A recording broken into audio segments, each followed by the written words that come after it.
Au Bénin, tout le monde connaît le cuit-cuit. C'est une pâte d'arachide artisanale vendue sur les marchés.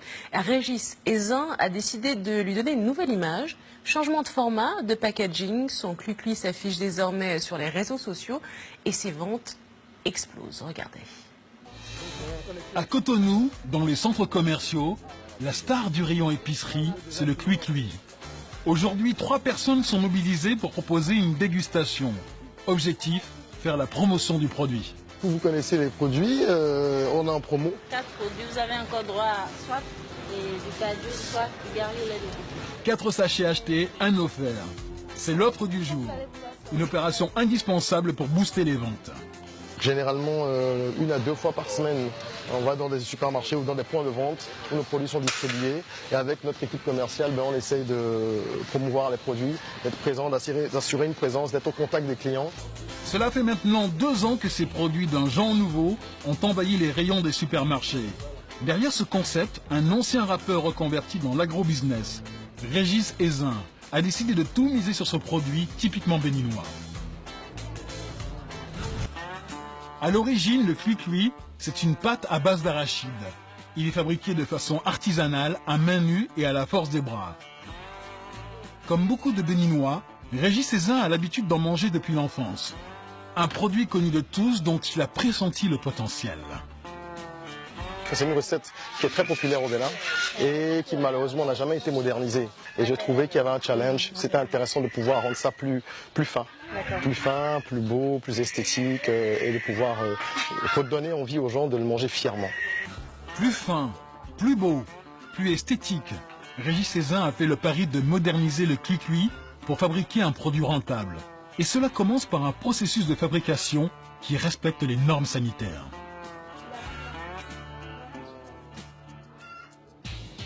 L'entrepreneur a installé son atelier de fabrication à Cotonou il y a 2 ans. Entre 5 et 10 femmes produisent chaque mois 250 kg de cuit-cuit. Tenues adaptées, masques, charlotte. Ici, les règles d'hygiène sont strictes. Objectif, répondre aux exigences de la grande distribution. Tout ça est fait à la main par ces femmes ici, sous le contrôle d'un responsable d'unité de production qui surveille un peu que toutes les règles soient bien respectées. Pour moderniser le cuit-cuit, Régis Ezin a repensé la recette et surtout la forme de cette pâte d'arachide. Il le propose désormais sous forme de boulettes, à l'image des amuse-bouches internationaux.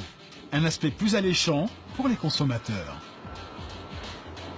On a l'habitude, lorsqu'on est reçu chez des amis, de manger du coco râpé, de l'arachide et d'autres amuse-bouches, mais pas le cuit-cuit qui avait une image un peu ringarde, un peu archaïque. Donc on a travaillé sur la forme pour que ça ait une image plus fun.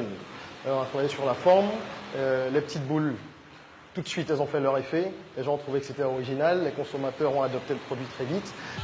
Mais le secret de Régis Ezin, c'est sa mère. C'est elle qui a créé toutes les recettes commercialisées par son fils. Et cette sexagénaire n'hésite pas à innover. Traditionnellement, ça ne se faisait pas. Le cuit-cuit sucré a commencé avec nous. C'est quand même un peu difficile à faire. Parce que lorsque on met du sucre dans la pâte d'arachide, la pâte fond. Elle perd un peu de sa texture. Nous sommes des chercheurs et nous voulons beaucoup innover et mettre en valeur nos produits locaux. Du cuit-cuit sucré, mais aussi épicé. L'entreprise mise sur l'innovation, mais la principale force de cette PME, c'est le marketing. Direction la salle d'emballage. Ici, on met le cuit-cuit en sachet. Régis Ezin a conçu ce paquet pour attirer l'œil. Il a même pensé à proposer une pochette hermétique, comme le fait la concurrence internationale. Mais surtout, il a créé la marque Daïelian, facilement identifiable pour les consommateurs. Le packaging est aujourd'hui un élément essentiel de sa stratégie. Parce qu'il y a pas mal de produits dans le sous-secteur des amuse-bouches qui sont vendus sans marque, c'est-à-dire que vous avez juste l'intitulé du produit, par exemple arachide ou coco râpé, mais vous n'avez pas une marque véritable. Nous, notre marque, on l'a déposée et le but, c'est de créer tout un esprit autour de cela. Une marque identifiable pour se différencier de ses concurrents béninois. Et pour la faire connaître, il mise tout sur la communication. La marque est présente partout sur la toile. Facebook, Twitter, Instagram.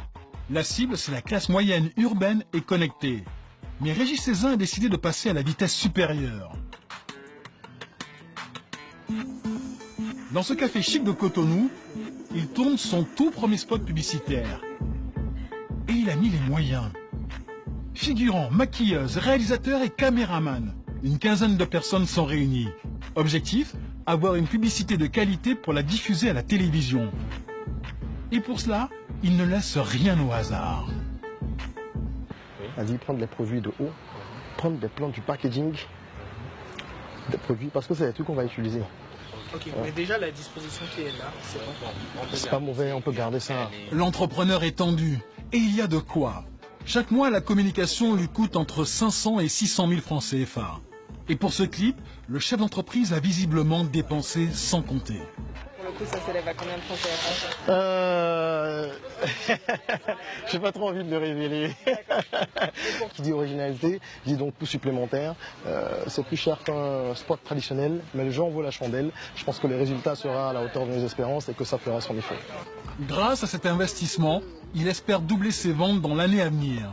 Et il a encore d'autres idées pour toucher de nouveaux clients béninois.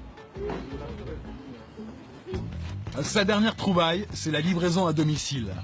Régis Cézanne a embauché 3 coursiers pour livrer gratuitement les clients qui le désirent. Donc on va directement vers eux et on les livre gratuitement. On a des clients qui, à la fois, passent des commandes directement chez nous et à la fois achètent en supermarché quand ils vont faire leurs courses et qu'ils tombent sur nos produits parce qu'ils les aiment bien. Donc ce sont des modes de vente complémentaires et pas antagonistes. Résultat de cette stratégie, les ventes progressent. À tel point qu'il a décidé de faire ce qu'aucun autre n'avait tenté avant lui, mécaniser la production de Clui-Clui. Et c'est à un ingénieur de Cotonou qu'il a confié la réalisation d'un prototype de machine capable de fabriquer ces fameuses boules de Clui-Clui. Régis Cézanne vient voir l'avancée du projet. La dernière difficulté. Je suis en train de travailler sur montrer toujours la forme. Il faut que la forme soit parfaite, et que la machine puisse faire sortir un bon nombre de boules à la seconde. Le prototype n'est pas encore au point, mais le chef d'entreprise attend beaucoup de cette nouvelle machine. Parce qu'on a une demande croissante et pour pouvoir y faire face et aller sur certains marchés, on est obligé de mécaniser.